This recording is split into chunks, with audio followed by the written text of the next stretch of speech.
पोतीफार मिस्र का एक बहुत बड़ा बाअसर अहलकार। उसके ताकतवर घराने में सब कुछ बिल्कुल ठीक चल रहा था जब तक कि एक नया इब्रानी गुलाम यूसुफ वहां नहीं पहुंचा। इस एक फर्द की आमद ने ऐसी हलचल मचा दी जो पूरे निजाम को चैलेंज करने वाली थी। तो सवाल ये है कि क्या एक अकेले शख्स की सच्चाई, झूठ और नाइंसाफी पर खड़ी एक पूरी सल्तनत को हिला सकती है? आइए इस कहानी में आगे बढ़ते हैं। अच्छा, तो ये सब शुरू कहाँ से होता है? ये शुरू होता है पोतीफार की बीवी जुलेखा के एक ख्याल से। वो यूसुफ को देखती हैं और सोचती हैं कि एक बच्चे का दिमाग तो एक बिल्कुल कोरे कागज की तरह होता है ना, इस पर जो चाहो लिख दो। तो उनके लिए यूसुफ सिर्फ एक गुलाम नहीं था, बल्कि एक मौका था, एक ऐसा मौका जिससे वो उसकी तकदीर अपनी मर्जी से लिख सकती थी। और बस यही एक सोच आने वाले तूफान की पहली निशानी थी। तो जुलेखा ने पहला कदम क्या उठाया? एक ऐसा कदम जो एक तरह से ऐलाने जंग ही था। उन्होंने कहा कि वो यूसुफ को गोद लेना चाहती हैं। अब ये कोई मामूली बात नहीं थी, ये एक ऐसा फैसला था जिसने ना सिर्फ घर के अंदर बल्कि बाहर भी मिस्री रस्म रिवाज की बुनियादें हिलाकर रख दी। और जाहिर है मुखालफत की एक आग सी भड़क उठी। तो लोग मुखालफत क्यों कर रहे थे? वजहें बहुत गहरी और आप कह सकते हैं पेचीदा थीं।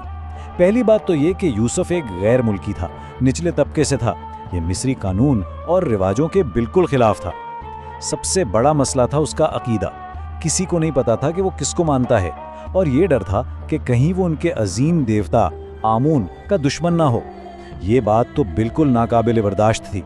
और तो और एक नजूमी ने तो यहाँ तक कह दिया था कि ये लड़का जुलेखा का दुश्मन बनेगा, यानी सितारे भी उसके खिलाफ थे। मगर इन सारी बातों का जुलेखा पर कोई असर नहीं हुआ।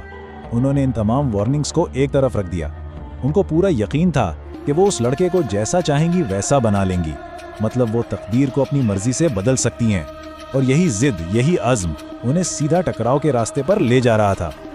अच्छा, तो गोद लेने वाली बात तो एक तरफ रही। जल्द ही यूसुफ को एक नई जिम्मेदारी मिली, और ये जिम्मेदारी ऐसी थी जो ना सिर्फ उनकी ईमानदारी का इम्तिहान लेने वाली थी, बल्कि एक बहुत बड़ी करप्शन को भी सामने लाने वाली थी। एक ऐसी करप्शन जो पोतीफार के घर की बुनियादों तक में फैली हुई थी।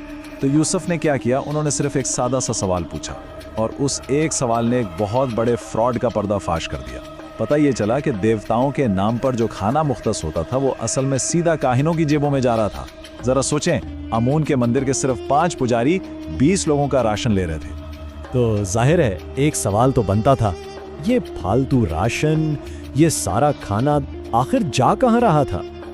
ये एक ऐसा सवाल था जिसका जवाब देने की हिम्मत इससे पहले किसी में नहीं थी।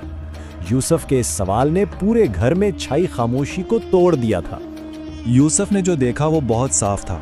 उन्होंने कहा, अच्छा, तो इसीलिए पुजारी मोटे हो रहे हैं, जबकि दूसरे मजदूरों के पास खाने को कुछ नहीं है।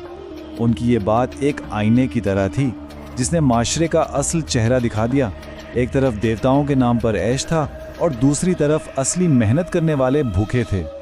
अब देखें, यूसुफ की इस ईमानदारी और जहानत ने पोतीफार को तो बहुत मुतासिर किया, लेकिन इसका एक दूसरा पहलू भी था।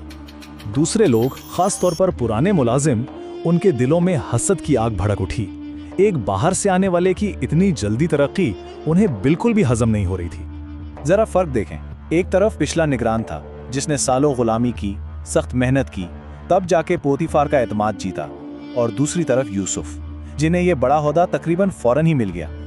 ये मुवाजना ही था जिसने पुराने जख्मों को ताज़ा कर दिया और लोगों में नाइंसाफी का एहसास बहुत बढ़ गया।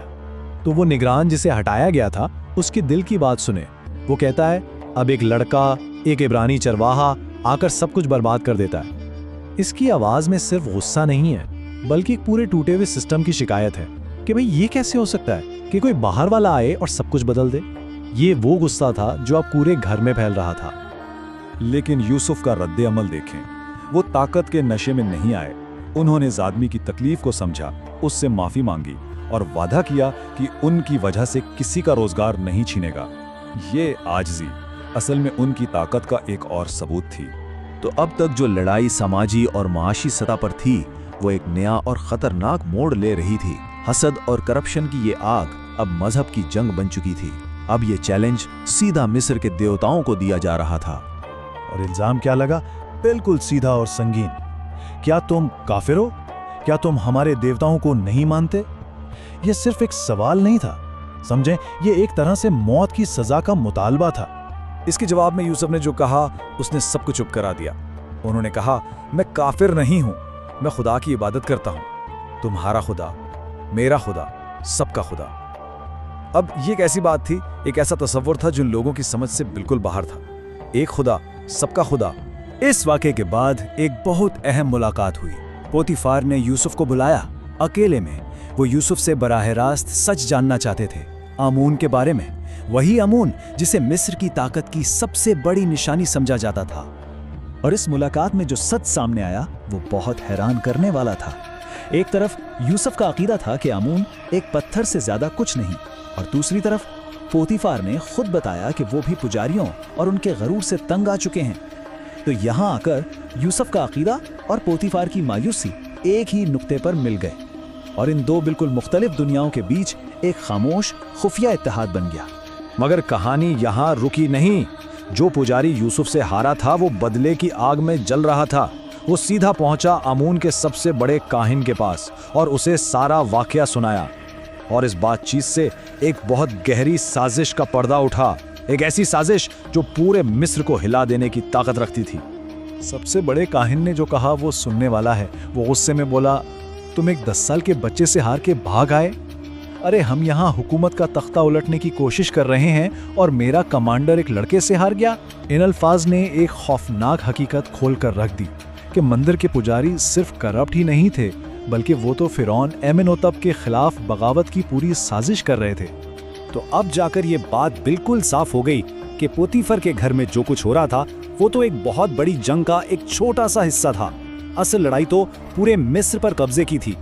यूसुफ जाने अनजाने में एक ऐसी शतरंज की बिसात पर आ चुके थे जहां महल और मंदिर यानी बादशाह और वजीर आमने सामने थे।